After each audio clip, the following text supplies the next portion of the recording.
Commander morning, friends, patriot, comrades. Today sila njengoba nibona le building, i-building le ye-bargaining council. Silana to attend i-CCMA case of assault, ne case ye-attempted murder eyenzeka kwa-Forchi kwa-Legend Logistics. Sitheke naba abasebenzi ebekade size ngabo la namhlanje. Labasebenzi baxoshwa, bakidnapwa, baphucwa amafoni, and sithe ukulungiswa eMpumalanga.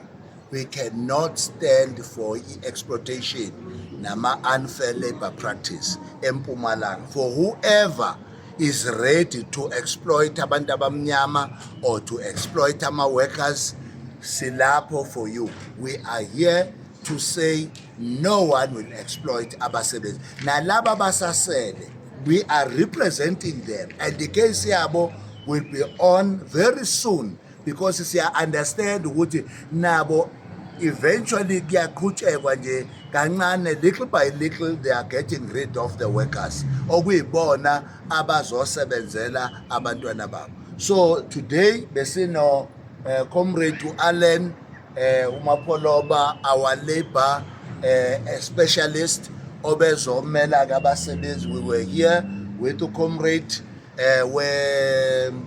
professionals, MK professionals, ubela ezo support ama comrade. Sonke silasi united in this struggle. We are saying phezulu nge-MK, phezulu mandla awethu amandla. Kuyeza ku-action, sizonitshela ukuthi uForchi ngoMay yini esifuna ukuyenza. Wonke umuntu waseMpumalanga akabe ready, nizozwa ukuthi sifuna ukwenzani. Sisazokhuluma yithina i-MK Labor Desk National, i-provincial detachment, bese kuba i-MK professionals coming together in solidarity behind abasebenzi, sikwazi ukuqhuba i-revolution. Abasebenzi bonke bakwa logistics sifuna wonke, even ama-organizations adila nabasebenzi, ngisho ama-unions, noma bekuthiwa you are not under MK.